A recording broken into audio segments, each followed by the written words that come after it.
And that's just the good side of the tongue.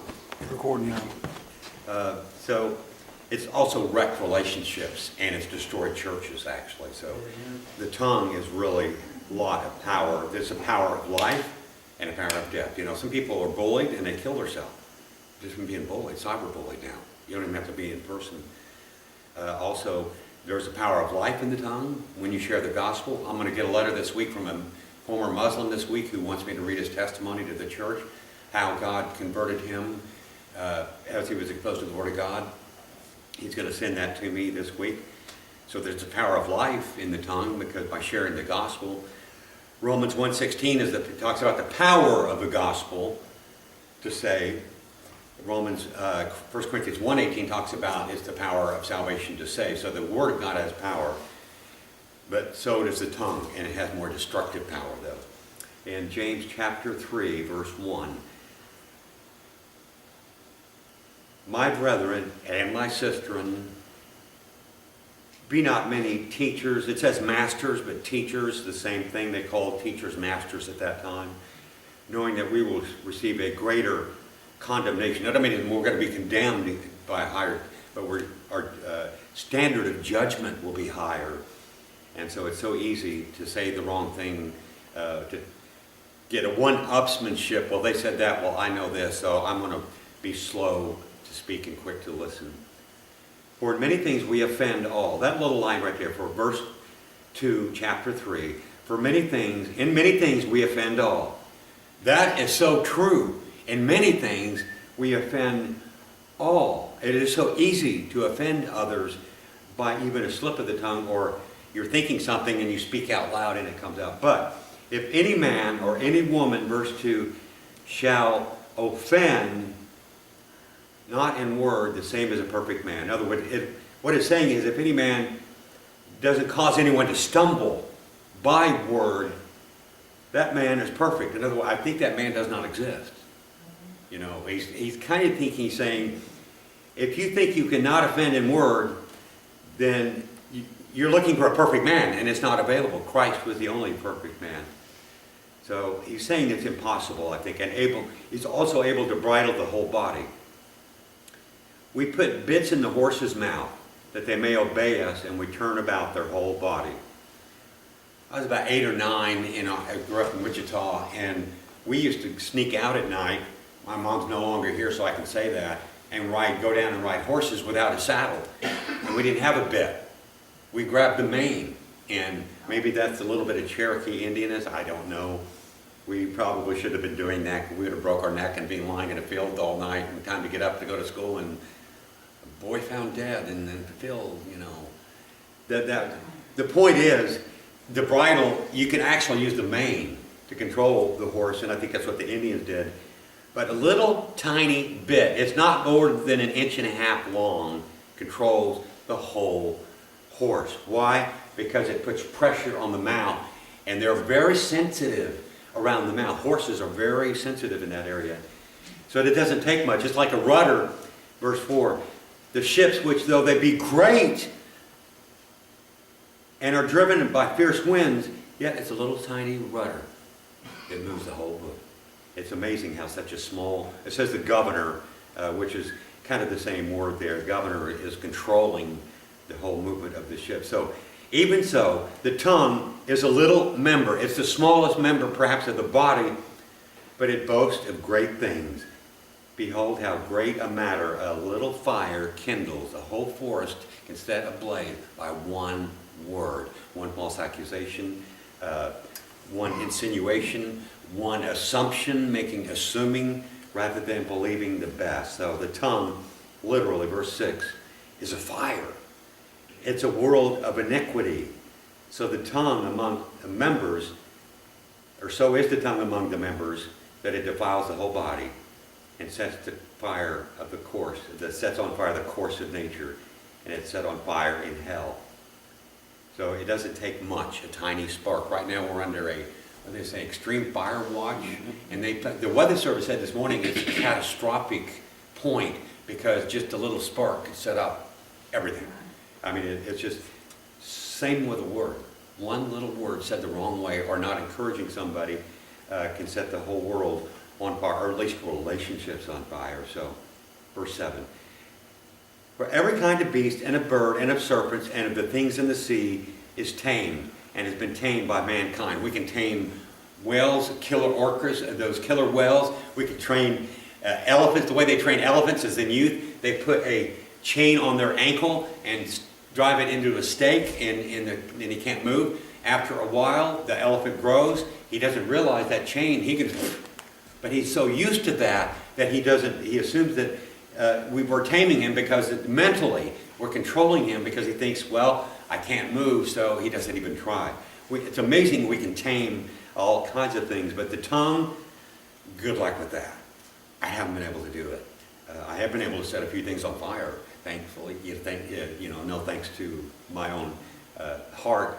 But the tongue, if you can tame it, you're doing better than I am, because sometimes I want to speak out, and that's why James, I think, says, be slow to speak, because out of the same mouth we curse and we bless. We have a hot water faucet and a cold water faucet, and hot water doesn't come out of the cold, cold doesn't come out of the hot. So in the same way, not exactly the same analogy, but how can these things ought not to be so. We say blessings on one side, turn around the next moment and be cursing. I'm not cursing them, swearing or cursing, but cursing someone by the way that we say them, words to them that are unkind. Does a fountain send forth at the same place sweet water and bitter? In other words, one faucet, two handles, hot and cold? No, they're separate, and they are a separate. It's not possible. Can the fig tree, my brethren, bear olive berries, or a vine figs? So no fountain can yield both water and fresh. Yet we do it. We put out kind words, and then we put out toxic words. I say we because there's plenty of room under the bus for all of us. It's easy to just blurt out something when you're thinking of it. I've done it before. I've had to apologize for it before. I was thinking it, then I spoke it, and I go, why was I even thinking it? Because if I thought it, then it's going to roll off my lips. Unfortunately, I cannot always control my tongue. And it's almost better sometimes to say nothing at all than to say something you'll regret. No fountain can yield salt water and fresh. Who is a wise man? And don't ask for a raise of hand or a show of or a wise woman, because who is a wise man endued with knowledge among you? Let him show out of a good conversation his works with meekness of wisdom. Kind of reminds you that the Indians used to say that we speak with a forked tongue.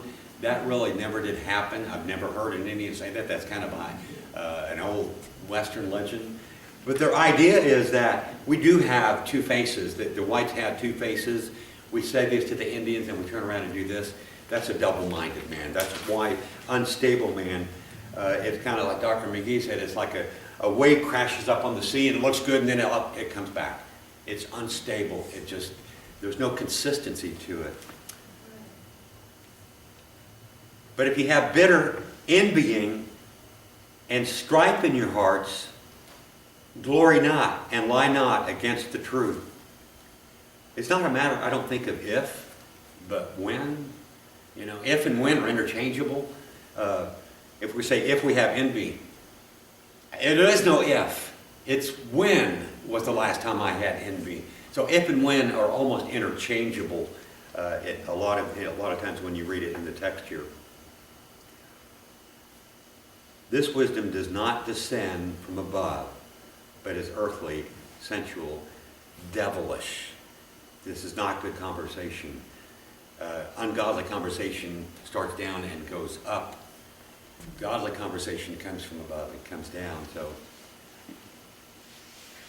it reminds me that by every idle word we will give an account to in the judgment. Every idle word, meaning the idle, something to slip of the tongue, or when we weren't thinking about it, or we weren't meaning it. Every idle word, good or bad, some that are good, we'll give an account for. Every idle word. I can't keep track of all the idle words I've said. I just can't do it. So this wisdom descends not from above, but is earthly. Verse 15, it's from the devil. For where envying and strife is, guess what? There's where confusion is. The word confusion is tumult. It's a tumultuous situation, tempestuous, stormy. So it's more than just confusion, like at a fork in the road, you need to go left or right. They're making a new road. It's just, it's more of a, going back to James again, he talked about quick to listen, slow to anger, slow to speak. And rather, we get this backwards. We are quick to speak, quick to anger, and slow to listen. I say we, and I have to learn. Speaking with a prisoner last night, I was trying to cut off, and I had two of them in a row that I talked to last night on the phone. And one guy was on there for 40 minutes, and then right after that, another guy, and I talked to him. And not everything that came out of these men's mouths were clean because of their environment, from what they're hearing. They're hearing. Some of them are newly converted, so they drop some bombs out there, word bombs, if you know what I'm saying, and then they'll apologize to it. So they're trying to control the tongue, and the Holy Spirit is trying to work in them. But occasionally, you will hear a little bit of envy or strife. This guy was elected a deacon, and I've been there in church in 3 years. The Church of the Redeemed in Larned is an official 501(c)(3). It's a nonprofit. They set up the church in Larned now. It's a nonprofit. And when I get put on a guest list there, they'll list me as in our church as one of the ministers there, that's what I'm trying to do, to set up there so I can go up there monthly. But there's still a lot of that work in their heart that they need to get out of that, and the Holy Spirit is helping renew their minds, and it takes a while. It does take time. And we, even now after conversion, will still, I heard somebody do a naughty word the other day, and I won't say it's nobody in here, but the guy's a Christian, and it just slipped out, and he didn't mean to say it. And so it's just our hearts. Our hearts are really one of the most difficult things to convert, and the heart controls the tongue. And so Jesus said it's not what goes into the man that pollutes, but what comes out. And so what we say definitely matters. But the wisdom that's from above is first pure. The word pure is the idea of spring water, pure. There was no trace elements in it. It is without pollution, completely pure. So the idea of wisdom is holy, perfect, righteous thinking, and then peaceable. That word, I think he's putting in peaceable there because we can either make peace or we can make it tempestuous again, or argumentative, I would say. But here's the wisdom that's above. And this, imagine your tongue is speaking the things that are pure, then peaceable, then gentle, easy to be entreated, meaning easy to listen. Oh, I like listening to this guy. I can hear him all, not me, I'm talking about me, but just the conversation. Full of mercy, good fruits, without partiality, without hypocrisy. It's kind of what we're talking about at Sunday school. The idea that Paul was sent to the Gentiles is clear, and the Jews had a hard time accepting that, and because they saw him as an outsiders. But the fact is, if you read when Israel came out of Egypt, foreigners were able to join the nation if they kept the laws of God. So they had more regard for foreigners or Gentiles, non-Jews, in the Old Testament than they did in the first century because of the religious religion that kind of took over. And without partiality, showing God is no respecter of persons. I think it is Acts 5:29. I could be wrong on that, but it's God shows no partiality, and without hypocrisy. The man that was elected, that was chosen as a deacon by the other guy, was trying to run him down. He did this, he did this, he did that, and so there was not much mercy. There was nothing peaceable. And beside, I asked the guy, without fault, you throw the first stone. And he says, you know what, he admitted he was a hypocrite. I said that I think we all are at times, a hypocrite. Verse 18. And the fruit of righteousness is sown in peace of them that make peace. Again, Dr. McGee's statement, the fruit reveals the root. I really like that. You can't see a root, but you can see the fruit. And Jesus said, you will know them by their fruits. So the fruit of righteousness is sown in peace. It is never sown in winning an argument, but losing the soul. I won the debate, but I lost the argument. I lost the person. No one was ever debated into heaven. So I can win an argument against an atheist, but I've lost a soul. So it's the fruit of righteousness sown in peace, and that makes peace. So the fruit reveals the root. And our evidence of our fruit, our roots, comes out of our mouth. So what we say has meaning. Words have meaning. It has the power of life and death. So I'm going to choose and pick carefully what I say, because you can't take back words. You can do something and regret it and ask for forgiveness, but you cannot take words back once they are out. And I've lived long enough to learn that it's a one-way trip. Words have meaning. Words have power. They can hurt. They can have power of life, but they also have the power of death. And guard my words so that they are peaceable and that they're unifying and loving, because I'm going to be judged by every single idle word that I ever say and that you ever say. Would you pray with me, please? Father, the one thing that we have so much control, little control over, is the tongue. We need your Holy Spirit to help guide our minds before we engage our mouth and to say words that are hurtful and destructive without even sometimes being aware of it. Holy Spirit, have your way with us. Let us yield to you this week, that we might put into practice to measure our words before they are said, and to hear what we would say, to realize the impact, good or bad, that they might have. If nothing else, let us build up, encourage, and edify one another with our words, rather than destroy and tear down, because the tongue is the most powerful member in the body, and we need your help by your Spirit to control it, so we might live more godly lives and draw others to Christ. We may be the only Bible anyone will ever read. So we ask this in your holy name for those who are not here this week, and to pray for those who come next week, and for whatever reason they didn't come, to help be with them and to work with them. And now we continue to pray for them and love them. We ask these things in the holy, righteous name of Jesus Christ. Amen.